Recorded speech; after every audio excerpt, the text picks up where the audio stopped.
It is Clash of Clans, but in the Web3 environment. This is a play-to-earn game that I'm sure you're going to love.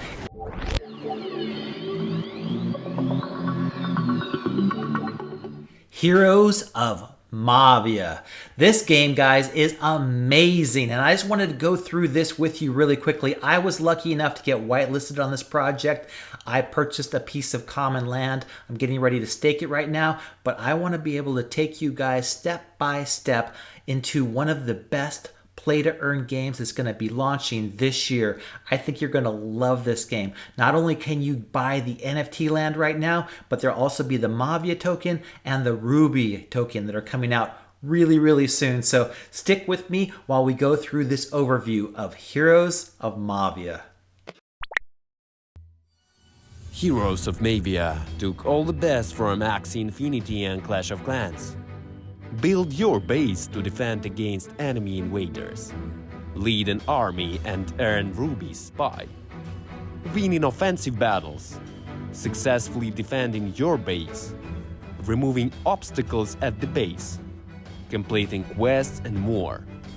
Update NFT bases, heroes and statues. Mavia, much more than just a game. If you're not familiar with what Clash of Clans is, take a look at this clip.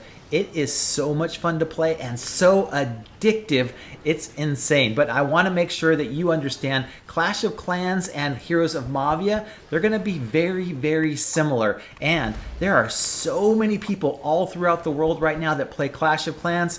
It's a really exciting and fun game to play. The initial NFT mint just took place, and there are 3 different types of land: the common, rare, and legendary. Each one is a little bit different, and you can see the rarity. About 70% of lands are common, 20% are rare, 10% are legendary, and each one costs a little bit different ETH. The common land was 0.3, the rare land was 0.6, and the legendary 0.9. Right now, they're selling on OpenSea. I'll show you an example right here. Here's what you can buy the floor price for common land right now. Also, too, here's the floor price for all of the rare lands that are available on OpenSea. And check out how much legendary is going for right now. Somewhere between about 3 and 4 ETH. So you're talking about $10,000, $12,000. It's already gone up 3-4x in value right now. So that's one of the reasons why I'm excited about it. Obviously, there's a really high demand, but let's go through the game deck just so that you can understand how this game's going to get played and what the value of these tokens and these NFTs are going to be.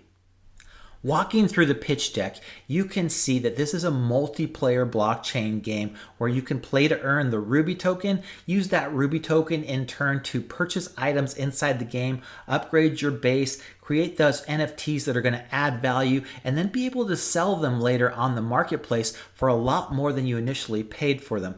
That's what I love about this game. I played Clash of Clans for such a long time, but when I had to delete that base at the end of the day because I spent hours every day playing Clash of Clans, I got nothing for it. At least with Heroes of Mavia, I'll be able to sell my NFT at the end of the day for hopefully a lot more than I paid for it. So all that time that goes into playing the game, enjoying yourself and having fun, not only do you get to enjoy that, but you also too get to have an asset at the end of the day that you can put on that marketplace and hopefully sell for a lot of money. I mean, if legendary land right now is going for about 4 ETH, can you imagine what a fully upgraded high level NFT will sell for? Maybe $10,000, $20,000, $50,000, $100,000 or more?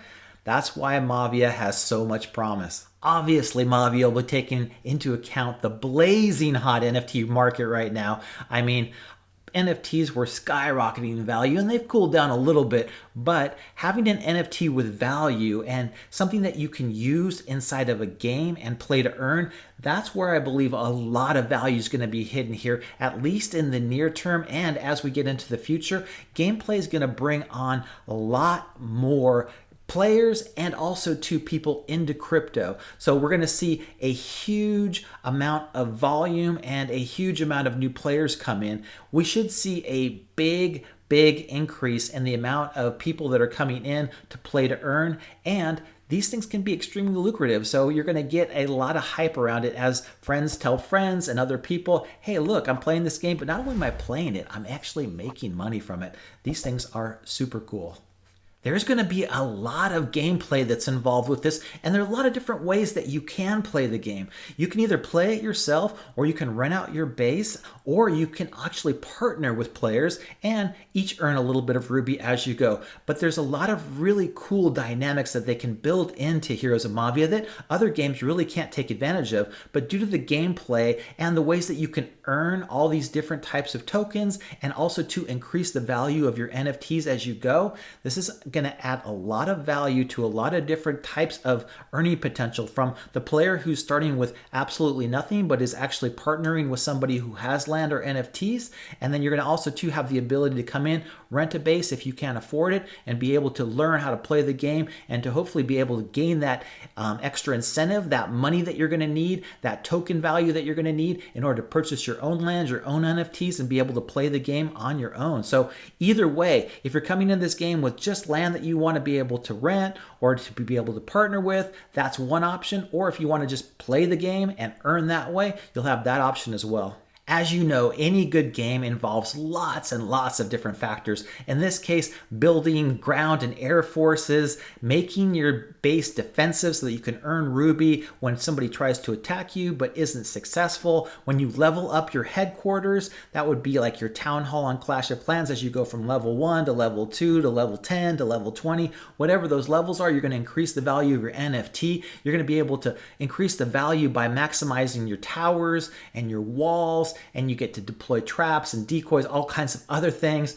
And then finally, you have these NFT heroes that you can use. That would be like your Barbarian King in Clash of Clans, and also statues that allow you to do different types of things and have different types of magical items. So these are going to be really cool, intricate parts to the game that are going to add a lot of fun to the gameplay and therefore attract a lot of players. A major factor when it comes to all Web 3.0 gaming is the tokenomics, right? You got to get those exactly perfect. You don't want to have a token that's just going to decrease in value over time because it's inflationary. You want to be able to have the tokenomics that make sense so that it keeps its value or increases. In this case, you're going to have your Mavia token, and you're also going to have your Ruby token. Your Mavia token is going to be more of the governance. It's going to have a lot bigger supply. Therefore, it's going to be a lot more liquid. You can trade it back and forth. That's going to be the token that you purchase to get into the game, so you can get it on your decentralized exchanges or your centralized exchanges. And then you're going to have your in-game token, your Ruby. That's what you're going to earn from battling, from doing all the different quests and things inside the game, from having different types of wars, and being able to use that token as well to purchase items. So you're going to be able to upgrade your walls or your base or all the different things inside the game as well. So the Ruby token is going to be that in-game token that you utilize to make sure that your base is fully upgraded and that your NFT continues to gain value. And then you can also convert it into that Mavia token. So you can sell items in the marketplace and you can get that Mavia token. And that's going to be your more liquid token that you can change into whatever other token that you want. So if you wanted to change your Mavia into ETH or into USDC or whatever the other token was so that you get liquidity, that's perfectly fine as well. So inside the game, you're going to have three different types of NFTs. You're going to have your land. That's what we have right now. We're going to be able to utilize that, increase the value of it over time. You've also got your heroes. Your heroes are going to be utilized to go, and when you go attack bases or when you're defending yourself, those are the items that you can level up as well. And then finally, you're going to have your statues. The statues are going to give different statistical bonuses for different types of things. By far and away, the land is going to be the highest asset value in the game.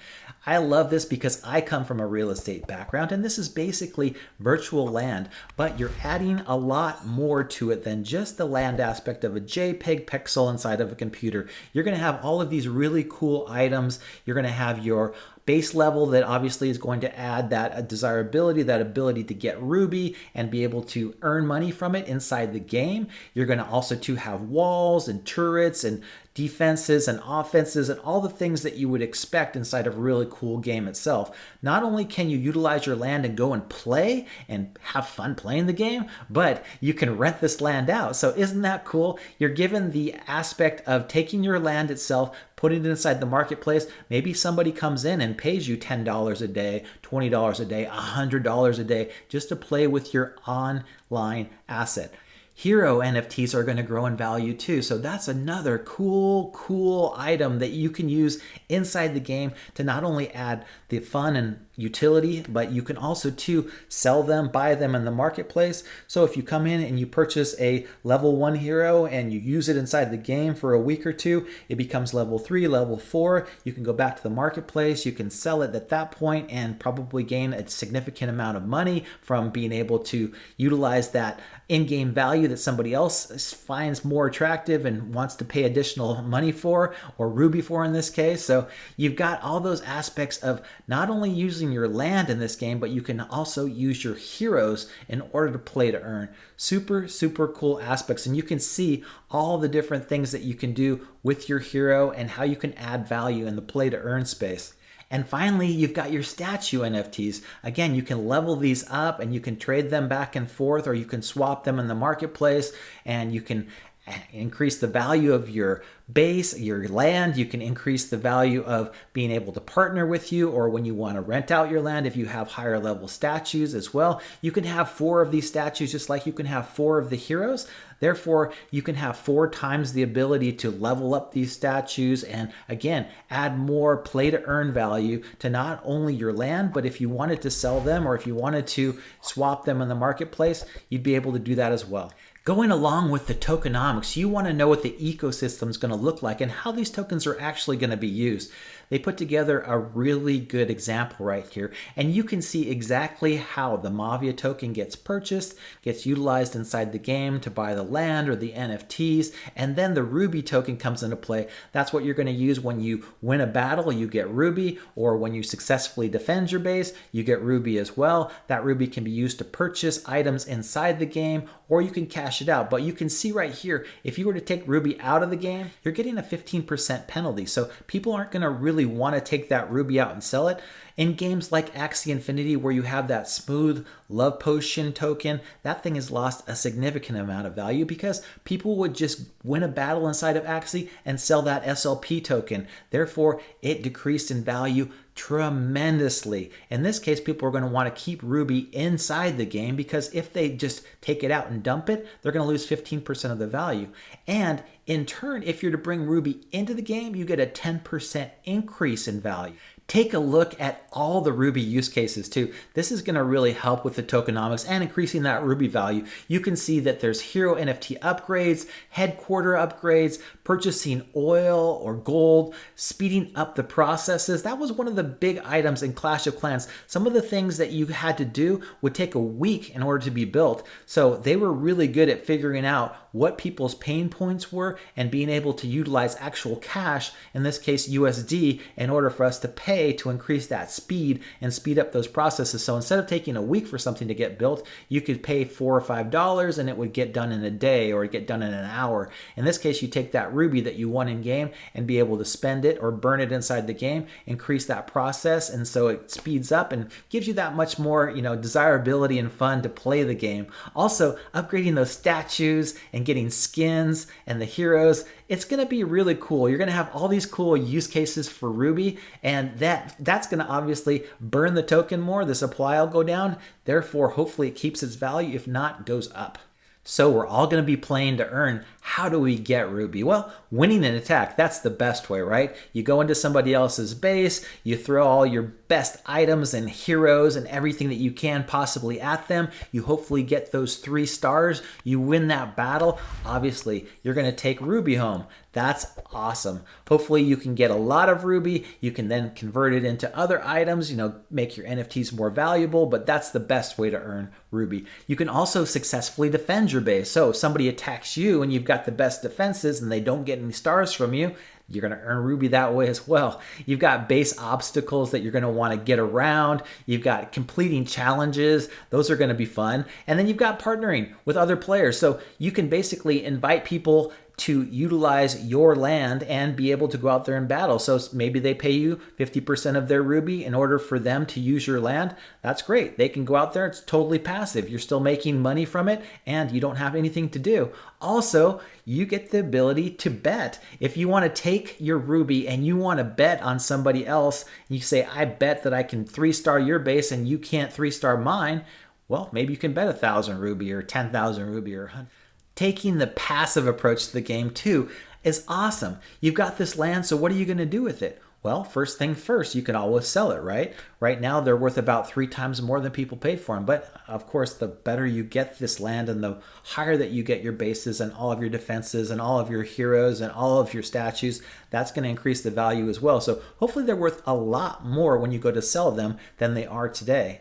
Second thing you can do is just rent out your base. So if I've got land and somebody else wants to rent it out, maybe I make $10, $20, $30, $40 a day just from somebody taking my land and playing the game. The best part, I think, though, is a partnership. Somebody comes along and says, I want to use your land to play this game, and I'll pay you a portion of whatever it is that I make. You can determine what it is that you want them, or they can determine what it is that they want to pay you.